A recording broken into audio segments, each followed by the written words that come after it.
Before we launch into reading this sample chapter, I'd like to introduce myself and tell you who I am, what I've been through and how I healed from it. My name is Sharon Stewart and I am an ex-victim. I was born in Montreal, Canada in 1960 and raised by two narcissistic parents. Both parents were severely emotionally abusive towards myself and my siblings, took no responsibility for us other than just keeping us alive, probably just to continue to be their scapegoats, and never once told any of us we were loved. My father attempted to kill me at least once, and a second time if you consider that sabotaging a car repair could have created an accident for me. I see my parents as products of their own abusive home environments and they never did the work. So it fell on me and my siblings to heal ourselves from our trauma. I was diagnosed with every anxiety condition in the DSM-4, depression, PTSD, and with a severely split personality, not a multiple, but really fractured. I spent my adult life being abused and taken advantage of by everyone I met. I used to wonder if I had a sign on my forehead that said, "Hey, kick me," because I felt that that's what people were doing day in and day out. I hated being alive. I was suicidal for many years and didn't know where to turn. I hid away and tried to play small, but that didn't work either.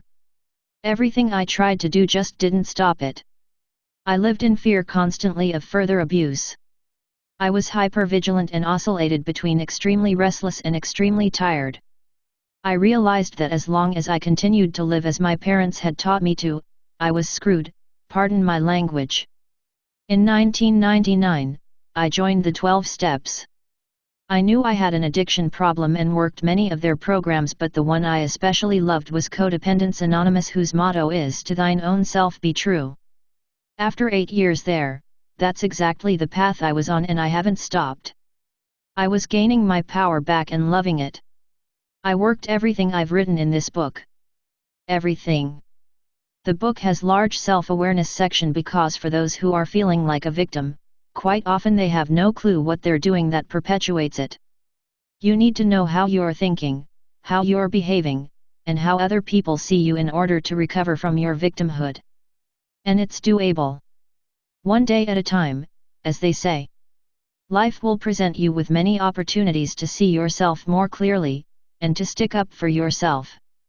The first time I asserted myself, I had been reading self-help books, and decided that that's what I was going to do. In a very odd situation, I got parked in by a man who parked his car in behind mine, effectively boxing me in on all four sides one day. As I walked out of the store, I mustered all my courage and told him to move his car. His response was, "Oh, I'll only be a minute." I said, "Move your car now." As I insisted, he turned to his car and moved it. My adrenaline was in overdrive as I shakily opened the door and then fell beside my car, sliding off the edge of the car door frame, but I got into the car and was proud of myself that I'd done it. I'd asserted myself for the first time. You can do this too. You don't have to be stuck playing a role, because that's what it is, it's a role you've taken on, that has nothing to do with who you really are, and that makes you miserable. But you have to do the work, gain the awareness, understand yourself, and then begin to assert yourself with others. You're not alone. Many of us have done it. Abuse can be healed. Sample chapter, Blaming Others. Note, some people hear this chapter and feel I'm blaming them for what happened to them. I'm not. This chapter speaks to how you have been changed as a result of the abuse you experienced and that you have to take responsibility in order to change yourself back to a happy person. Staying angry at your abuser or abusers will only keep you angry. When you refuse to forgive your past abuser or abusers, you continue to live in pain. When you start to do the things that are suggested in this book, you will find forgiveness easier and more appealing. Someone who is stuck in being very hurt does not want to forgive, and what's worse is that the constant barrage of subsequent abuse you may be experiencing only keeps the wound fresh rather than allowing it to heal. Every day just seems like the day the abuse occurred. There is a way out. There is a way to heal the pain. Sharon Stewart. Chapter from Stop Being a Victim. Blaming others is part of being a victim. A big part. When you're not taking responsibility for your own life, you blame others. You feel they are responsible for your misery. They're not. You are. Despite all you hear in love songs, romance books, TV, movies. It's not anyone else's job to make you happy. It's your job.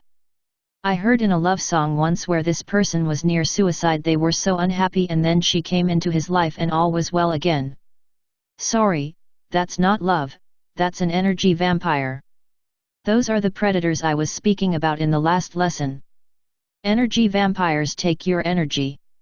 Anyone who is so downtrodden they want to kill themselves, who hooks up with someone else and suddenly feels like $1,000,000, is vampiring their energy. They see themselves as worthless while being alone, and the only way they have value is being with another person. That's nonsense. I was taught that by my parents and rejected it, preferring to live alone most of my life. Nobody is half a person. You don't need anyone to complete you. You're whole within yourself. It's difficult when everyone is with someone else to be alone, but sometimes people need to be alone to figure out who they are. Fact is, whenever I got into a relationship with someone, I ended up with one of these predators. So what was the point then? Every time I got into a relationship, it compromised my life. So I learned on my own how to overcome these problems. I went into the 12 steps, which was a great way to learn to stand on my own 2 feet and to love myself. I learned to stop blaming others. I learned to take responsibility for my life. Whatever problems there were, I had created them. I wasn't responsible for anyone else's life but only my own. However others wanted to live theirs was up to them, but it was also up to me to decide who gets to share life with me and who doesn't. Anyone highly dysfunctional I feel compassion for, but they're on their own learning path. Stop blaming them for being in your life if they're creating pain for you.